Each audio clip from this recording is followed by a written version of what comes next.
بسم اللہ الرحمن الرحیم۔ السلام علیکم۔ امید کرتے ہیں کہ آپ سب لوگ خیر و عافیت سے ہوں گے۔ آپ لوگوں سے معتبانہ گزارش ہے کہ ہماری اس ویڈیو کو اسکپ نہ کریں اور اسے آخر تک ضرور دیکھیں، اور ہمارے چینل کو سبسکرائب کرنا بالکل ہی نہ بھولیں، اور پاس میں دیے گئے بیل آئیکن بٹن کو بھی پریس کر دیں تاکہ ہماری اگلی آنے والی اس طرح کی ویڈیو کی نوٹیفیکیشن آپ لوگوں تک بآسانی پہنچتی رہے۔ پیش خدمت ہے میرے پیارے دوستوں، کسی زمانے میں شہر دمشق کا ایک مشہور سوداگر ایوب تھا۔ بڑا مالدار، صاحب حسمت، شریف النسب۔ اس کا ایک لڑکا تھا جس کا نام خانم تھا، اور ایک لڑکی جس کا نام القب تھا۔ ابھی اس کا آغاز زبانی ہی تھا کہ ایوب کا انتقال ہو گیا۔ کچھ روز گزرنے کے بعد خانم یعنی اس لڑکے نے اپنے مال کا جائزہ لیا۔ اس میں 100 گٹھری بہترین کپڑا تھا جن پر بغداد کے نام کی پرچیاں لگی ہوئی تھی۔ خانم نے ماں سے حال دریافت کیا، کہنے لگی کہ تمہارے والد بیماری سے پہلے بغداد جانے والے تھے، اور ان کی یہ عادت تھی کہ جدھر کا مال لے جانا ہوتا یا جہاں کے لیے مال خریدتے اس پر اس مقام کے نام کی پرچی لگا دیا کرتے تھے۔ اب ان کا انتقال ہو چکا ہے تو تمہیں یہ مال فروخت کر دینا چاہیے۔ خانم نے اس وقت تو کوئی جواب نہ دیا، لیکن اپنے دل میں طے کر لیا کہ اس مال کو میں ضرور بغداد لے کر جاؤں گا۔ ایک دن جبکہ خانم کی والدہ خوش تھی، اس نے مال لے کر بغداد جانے کی اجازت چاہی۔ ماں نے بیٹے کو کم عمری اور ناتجربہ کاری کی بنا پر روکنا چاہا، لیکن خانم اصرار کرتا رہا۔ مجبوراً ماں نے اجازت دے دی، اور خانم وہ کپڑے کی گٹھریاں لے کر بغداد روانہ ہوا۔ دمشق اس زمانے میں خلفائے عباسیہ کی ماتحت تھا، اور امیر المومنین خلیفہ ہارون رشید کی طرف سے محمد ابن زبینی ابن سلمان وہاں کا حاکم تھا۔ خانم نے بغداد پہنچ کر ایک معقول مکان کرائے پر لیا اور چند دن سفر کی تکلیف دور کرنے کے لیے آرام کیا۔ اس کے بعد وہ نمونے لے کر بازار گیا۔ بغداد کے سوداگر نے کپڑا بہت پسند کیا اور مناسب نرخوں پر خرید لیا۔ خانم ایک روز فروخت شدہ مال کی قیمت وصول کرنے کے لیے بازار پہنچا تو دیکھا کہ اکثر کپڑے کی دکانیں بند ہیں۔ پوچھنے پر معلوم ہوا کہ کپڑے کا ایک مشہور تاجر مر چکا ہے، اور سب اس کی تعزیز و تکفین کے سلسلے میں گئے ہیں۔ خانم بھی مرحوم سوداگر کے ہاں پہنچ گیا اور جنازے کے ساتھ شریک ہو کر قبرستان تک گیا۔ اس کے بعد باقی لوگوں کے ساتھ دوبارہ مرحوم کے مکان پر گیا۔ وہاں جا کر معلوم ہوا کہ یہ سب لوگ یہیں رہیں گے اور فاتحہ خوانی ہوگی۔ خانم کو خیال آیا کہ ایسا نہ ہو کہ میری غیر موجودگی میں ملازم مال لے کر فرار ہو جائیں، اس لیے وہ اپنے مکان کی طرف واپس لوٹا۔ لیکن جب شہر کے قریب آیا تو یہ دیکھ کر پریشان ہو گیا کہ شہر پناہ کا دروازہ بند ہو چکا ہے۔ مجبوراً ایک ملحقہ قبرستان میں بنی ہوئی عمارت میں رات گزارنے کا ارادہ کر کے اندر چلا گیا۔ ابھی خانم کو لیٹے ہوئے کچھ زیادہ دیر نہ گزری تھی کہ 3 آدمی ایک صندوق اٹھائے ہوئے قبرستان میں داخل ہوئے۔ خانم یہ سمجھ کر کے معلوم نہیں کون ہے اور کیا لائے ہیں، ایک درخت کی آڑ میں چھپ گیا، اور آدمیوں نے ایک قبر نما گڑھا کھودا اور صندوق کو رکھ دیا، مٹی ہموار کی اور خاموشی سے چلے گئے۔ خانم کے دل میں حیرت اور استعجاب کی خواہش اتنی بڑھی کہ نتیجے سے لاپرواہ ہو کر اس نے گڑھا کو مٹی سے صاف کیا اور صندوق کو نکال کر کھولا۔ اسے امید تھی کہ اس میں یا تو کسی نے اپنا مال دفن کیا ہے یا کسی خطرناک جرم کو چھپانے کے لیے کارروائی کی ہے۔ جس وقت اس نے صندوق کا ڈھکنا اٹھایا تو دیکھا کہ ایک نوجوان اور بے حد حسین زندہ عورت بند ہے۔ یہ دیکھ کر اسے حیرانی ہوئی اور عورت کو نکال کر کھلی ہوا میں لٹا دیا۔ جب اس کو ہوش آیا تو اس نے غالباً اپنی کنیزوں کا نام لے کر پکارنا شروع کیا، اور جب کوئی جواب نہ ملا تو حیران ہو کر اپنے چاروں طرف دیکھنے لگی۔ پھر قبرستان کو پہچان کر بربرائی، کیا قیامت کا دن آ پہنچا۔ خانم نے جب اسے ہوش میں آتے دیکھا تو وہ اس کے قریب آیا اور اس کو تسلی دے کر جو کچھ واقعات گزرے تھے اس کو بتائے۔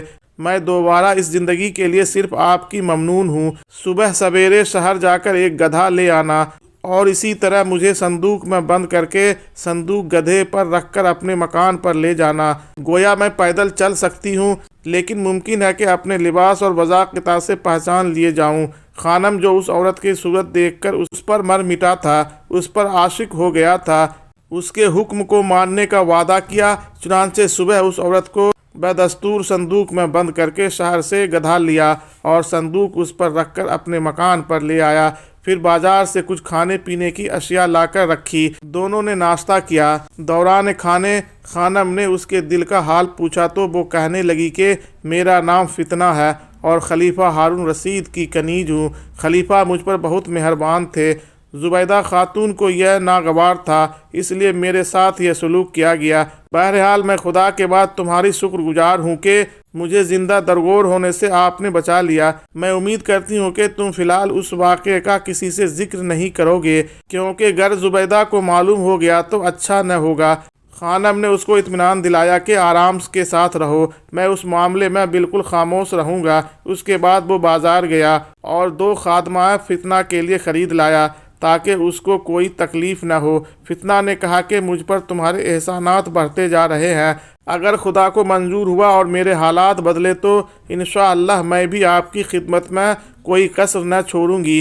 अंदाज दिलरुबाई के कुर्ब ने खानम की आतिश मोहब्बत को तेज कर दिया और वो भी यही चाहता था कि फितना का दिल भी सूझे इश्क से खाली नहीं। वो यह समझ भी चुका था, लेकिन उसने ज़ब्त से काम लिया क्योंकि फितना अमानत थी। अभी उसको कोई हक नहीं था कि वो फितना को हाथ लगा सकता। जुबैदा फितना को जिंदा दफन तो करा बैठी, लेकिन बहुत फिक्रमंद थी। जब खलीफा आकर पूछेंगे तो क्या जवाब दूंगी। वो जानती थी कि फितना से खलीफा को बहुत लगाव है, आते ही तलब करेंगे। मजबूरन जुबैदा ने अपनी दाई को बुलाया, जो बड़ी होशियार और लगाई बुझाई में एकता थी। दाई तमाम हालात सुनकर बोली कि आप क्यों परेशान होती हैं, मैं एक फर्जी मुर्दा तैयार करती हूँ। आप ऐलान करा दीजिए कि फितना मर गई, फिर उसके कब्र पर एक उम्दा मकबरा बनवाई जाए। यह तजवीज़ जुबैदा ने भी पसंद की। बुढ़िया ने एक फर्जी मुर्दा तैयार किया और महलात में मशहूर कर दिया कि फितना का इंतकाल हो गया। दाई ने चंद राजदार कनीजों के साथ गुस्ल व तकफीन का एहतमाम खुद किया ताकि किसी को शुबा का मौका न मिले। जाफ़र को इत्तला कराई गई। राजदारी और एहतराम से फर्जी लाश दफन कर दी गई। जुबैदा ने खुद इतने रंज व गम का इजहार किया कि गोया उसकी अपनी बड़ी बहन मर गई हो, लेकिन उम्दा किस्म के मकबरे का हुक्म दिया गया, जिसकी तामीर में जुबैदा ने खुद खास दिलचस्पी ली। गर्ज यह कि खलीफा के वापसी से पहले सब्र मुरासिम पूरे कर दिए गए। जब खलीफा अपने सफ़र से वापस आए तो फितना के मर जाने की इत्तला मिली। वो बहुत रंजीदा हुए और मकबरे पर जाकर फातिहा पढ़ी, लेकिन दूसरे ही दिन कारोबारी सल्तनत में ऐसे मसरूफ़ हुए गोया कोई ख़ास वाक़या न था। फितना ने भी यह हालात खानम की ज़ुबानी सुने। वो कहने लगी, खुदा का शुक्र है कि मैं ज़िंदा सलामत हूँ, और खुदा ने चाहा तो दुश्मनों की चालें उन्हीं के ख़िलाफ़ मुसीबत का बास होंगी। जब खलीफा की आमद का फितना को इल्म हुआ तो उसने अपनी तजवीज़ पर अमल दरामद शुरू किया और खानम को एक ख़त लिख कर दिया कि फ़लाँ शख्स को दे आओ। खलीफा हारून रशीद दोपहर के खाने के बाद कैलूले के लिए लेटे थे तो एक मुकर्रब खास कनीज नूरुन नहार पंखा करने लगी। जब हर तरफ सुकून और खामोशी हो गई तो उसने खलीफा से अर्ज़ किया कि हुजूर, फितना ज़िंदा है। खलीफा ने कहा, तू बेवकूफ़ है, उसके मरे हुए तो कई हफ्ते हो गए। वो बोली कि हुजूर, ये ख़त मुलाहज़ा फरमाइए, आज ही एक अजीज़ की मार्फत मुझे मिला। खलीफा ने ख़त लेकर पढ़ा तो सख्ते में आ गया। देर तक दिमाग में मुख्तलिफ हालात का हजूम रहा। उसके बाद खलीफा ने तन्हाई में जुबैदा को बुलाया और ख़त दिखाकर असल हालात पूछे। ख़त पढ़कर जुबैदा को सर्द पसीना आ गया, लेकिन वो बेहद ज़हीन और बाहौसला औरत थी। ख़त के मुताला ही के दौरान उसने फ़ैसला कर लिया कि मुझे क्या जवाब देना चाहिए। ख़त में फितना ने अपनी खानम के यहाँ रहना वगैरह तो सब कुछ लिख दिया था, लेकिन जुबैदा के बारे में सिर्फ उसी कदर लिखा था कि उसके बारे में सब कुछ ज़ुबानी अर्ज़ करूँगी। ख़त पढ़कर जुबैदा ने खलीफा से कहा कि मुझे मुद्दत से फितना की चाल चलन के बारे में शक था कि आपके जाने के बाद वो शकूक बढ़े। मैंने उसको रोकना चाहा तो हरमसराय से निकल गई। मैं नहीं चाहती थी कि यह खबर आम हो जाए और फैल जाए। यह खबर उससे पहले के मशहूर हो, क्योंकि फितना के मुताल्लिक़ बगदाद का बच्चा बच्चा जानता है कि वो आपकी मंजूर नज़र है। मजबूरन मैंने ये सारा स्वांग रचाया और फर्जी मकबरा भी बनवा दिया। जब आप आए तो मैंने उस वाक़े का जिक्र बाइराज़िया नहीं किया, क्योंकि उससे आपको सदमा और दुख पहुंचता। यह सही है कि मैंने शक की बिना पर कुछ सख्ती की, लेकिन अब वो आपसे मिलकर मेरी कुछ शिकायत करना चाहती है। बुला कर सुन लीजिए, क्योंकि वो आपकी महबूबा है। कनीज का फ़ख्र तो मुझे हासिल है। यह दूसरी बात है कि मलका कहलवाते हुए भी आपकी नज़र से गिरी हुई हूँ। इतना कहकर ज़ुबैदा ने रोना शुरू कर दिया। हारून रशीद, जो हकीकतन ज़ुबैदा के पुरसितार थे, यह सब हालात सुनकर बहुत बर्म हुए और उसके बाद ज़ुबैदा को बहुत प्यार से तसल्ली देकर रुखसत किया और कहा, अगर तुम उस हालत में उस कनीज को कत्ल भी करवा देती तो तुम्हें इख्तियार था। उसके बाद बाहर आकर हुक्म दिया कि खानम सौदागर को गिरफ्तार करके उसका सारा माल और असबाब जब्त कर लिया जाए और फितना को बुलाकर शाही महल में जेर हिरासत रखा जाए। उसी वक्त कोतवाल शहर सिपाहियों का दस्ता लेकर खानम और फितना की गिरफ्तारी के लिए रवाना हुआ। इत्तफाकन फितना को भी यह खबर पहुंच गई कि कोतवाल हमारी गिरफ्तारी के लिए आ रहा है। चुनांचे उसने सबसे पहले खानम से कहा कि तुम गुलामों का लिबास पहनकर निकल जाओ, मैं अपना इंतजाम कर लूँगी। जिस वक्त खानम एक गुलाम की वजह से बाहर निकला तो सिपाहियों ने मकान का मुहासरा कर लिया, लेकिन उसको गुलाम समझकर जाने दिया। उसके बाद कोतवाल अंदर आया, फितना को सलाम किया और शाही हुक्म सुनाया। फितना ने कहा कि मैं तैयार हूँ, चलो। कोतवाल ने खानम की मुताल्लुक पूछा। फितना ने कहा, वो तो कई रोज़ से बाहर गया हुआ है और उसका माल व असबाब मेरी तहवील में है, आप उसकी हिफाजत का इंतजाम कीजिए। कोतवाल ने सारा माल व असबाब सिरे ब मोहर करके बैतुल माल में रखने के लिए भेज दिया। फितना महल के जनाना हिस्से में कैद कर दी गई। कोतवाल ने सब वाक़यात दरबार खिलाफत में अर्ज़ किए। हारून रशीद को जब मालूम हुआ कि खानम नहीं मिला तो नाराज़ हुआ। जाफ़र को हुक्म दिया कि इसी वक्त वली दमिश्क को ख़त लिखो कि खानम इब्न अयूब का कुल माल व असबाब बैतुल माल में दाखिल कर दिया जाए। अगर वो खुद मौजूद हो तो उसे गिरफ्तार करके बगदाद भेजो, वरना न मिले तो अहले खाना को शहर बदर कर दो। यह हुक्म जिस वक्त वली दमिश्क को मिला, उसने अफसरान मुतहद को उजराए फरमान शाही का हुक्म देकर खानम के घर भेजा। इधर खानम की माँ और बहन खानम के कोई इत्तला न मिलने की वजह से बहुत परेशान थी कि शाही हुक्म लेकर पहुँचे। सबसे पहले खानम के मुताल्लिक पूछा। वो कहने लगी, वो माल व असबाब लेकर बगदाद गया था और मुद्दत से उसकी कोई खबर न मिली। हम सख्त परेशान हैं। जो अफसर हुक्म लेके गया था उसको बहुत अफसोस हुआ कि उस बेगुनाहों पर जुल्म किया जा रहा है। हो सकता है कि खानम ने कोई सख्त जुर्म किया हो, लेकिन उसकी सज़ा उसी को मिलनी चाहिए। लेकिन दरबार खिलाफत के अहकाम टालना भी उसके बस की बात न थी। मजबूरन उन औरतों को बगदाद से आया हुआ हुक्म सुनाया और कहा, गो कि मैं जानता हूँ कि तुम बेगुनाह हो, लेकिन खलीफा का हुक्म है, उसकी तामील ज़रूर होगी। इसलिए मैं चाहता हूँ कि तुम यहाँ से सीधी बगदाद चली जाओ और दरबार अमीरुल मोमिनीन में अर्ज़ करो कि हम पर बिला कसूर इताब क्यों डाला जा रहा है। मुझे यकीन है कि ज़रूर दाद रसी होगी और तुम्हारा कुल माल व असबाब हुकूमत की ज़ेर निगरानी रहेगा। बस यही मुमकिन है, उसके अलावा और मैं क्या कर सकता हूँ। कोतवाल ने जवाब दिया, खानम की वालदा और हमशरा हाकिम की मुताबिक बेयार मददगार दमिश्क से निकली। तमाम शहर में उस जुल्म का चर्चा था। आज तक अमीरुल मोमिनीन ने कभी ऐसा हुक्म नहीं दिया था।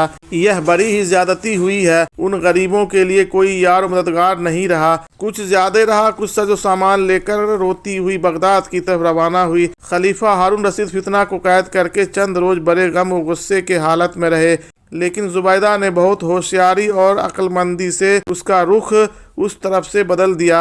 यहाँ तक कि चंद रोज बाद खलीफा सब कुछ भूल कर अमूर सल्तनत की अंजाम दही में मसरूफ हो गए। उसी तरह कुछ मुद्दत और गुजर गए। एक दिन हारून रशीद जनाना मजलिस शाही की खिदमत से निकला तो उसे फितना के रोने की आवाज़ आई तो दफ्तन पिछले वाक़यात याद आ गए। चुनांचे उसी वक्त मुहाफिजों को हुक्म दिया कि फितना को हाजिर करो। फितना आई तो बड़े जोश की हालत में थी। हाथ बांध कर कहने लगी कि आप खलीफा हैं और आपके हुक्म की तामील होती है, लेकिन आप जिसके बनाए हुए खलीफा हैं वो अहकमुल हाकिमीन तमाम तर अमाल का निगरान है, और आपने खानम के मुताल्लिक जो कुछ अहकाम सादर फरमाए हैं वो इंसाफ के ख़िलाफ़ है। आपने बग़ैर तहक़ीक़ात के खानम को मुजरिम करार दे दिया और वो बिलफ़र्ज़ मुजरिम भी है, लेकिन उसकी माँ और बहन का क्या कसूर था। वो बेचारी क्यों शहर बदर कर दी गई और उनका माल व इमलाक छीन कर बिला सहारा छोड़ दिया गया।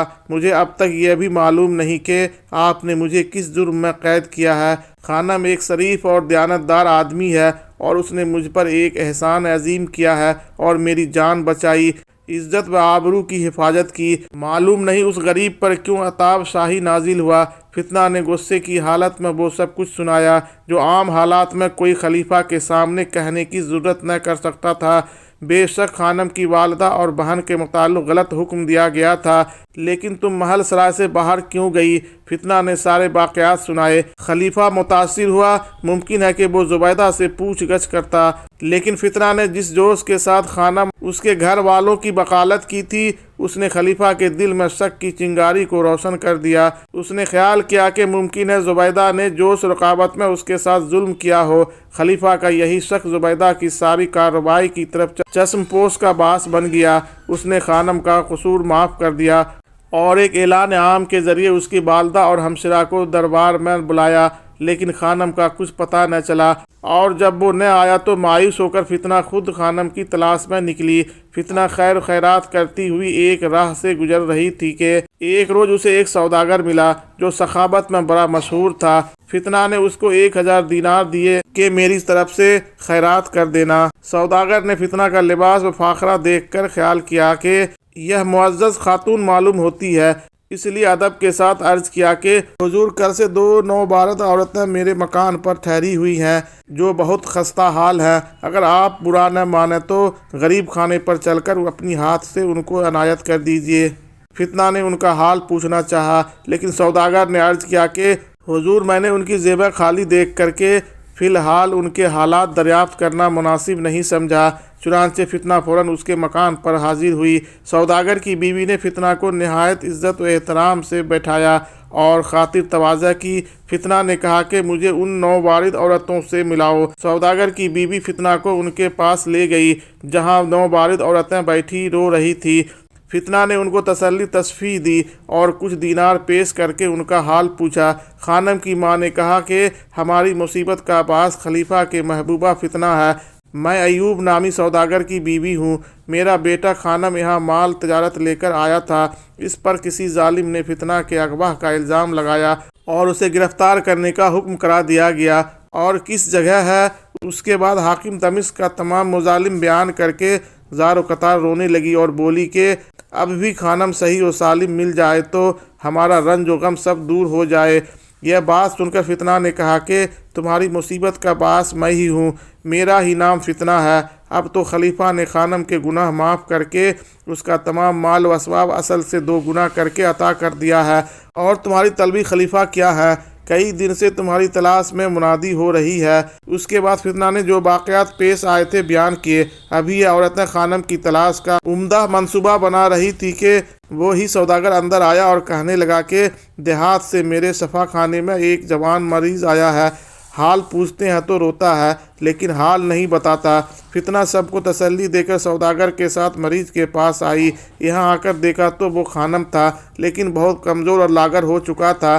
فتنہ نے قریب بیٹھ کر آواز دی اور پوچھا کیا حال ہے؟ خانم نے آنکھیں کھول کر اس کو دیکھا اور ایک سرد آہ کے ساتھ بے ہوش ہو گیا۔ سوداگر نے نہل خاص سنگھایا تو کچھ دیر بعد خانم کو ہوش آیا تو اس نے فتنہ سے پوچھا کہ میری ماں بہن کس حال میں ہے؟ تو فتنہ نے کہا کہ وہ بخیریت ہیں اور عنقریب تم سے ملیں گی۔ خلیفہ نے تمہارا قصور معاف کر دیا، تم تندرست ہو جاؤ تو اطمینان کے بعد سب حالات سن لینا۔ واپسی پر فتنہ آیا تو خانم کے والدہ کو مبارکباد دی کہ خانم مل گیا لیکن اس وقت بیمار ہے۔ وہ بےتاب ہو کر اٹھی کہ چلو مجھے میرے لال سے ملا دو۔ فتنہ نے کہا کہ اس وقت آپ لوگوں کا اس سے ملنا مناسب نہیں، کہیں سکتا نہ ہو جائے، جب اس میں توانائی آ جائے گی اس وقت آپ دونوں سے ملیں۔ ماں بہن نے خدا کا شکر ادا کیا اور سوداگر ہی کے یہاں رہنے لگی۔ چند روز کے علاج معالجے اور پر مسرت ماحول نے خانم کو تندرست کر دیا۔ خانم کے صحت یاب ہو جانے کے بعد فتنہ نے اس کو بہن اور والدہ کے ساتھ خلیفہ کے سامنے پیش کر دیا۔ ہارون رشید ان کو دیکھ کر بہت خوش ہوئے۔ پھر خانم سے اس کی سرگزشت سنی۔ اس نے عرض کیا کہ میں گرفتاری کا حکم سن کر دیہات میں بھاگ گیا تھا، وہاں ادھر ادھر پھرتا رہا، اسی دوران میں بیمار ہو گیا۔ جب حالت کچھ زیادہ خراب ہو گئی تو ایک رحم دل شخص نے بغداد میں لا کر ایک مخیر تاجر کے شفا خانے میں داخل کرا دیا۔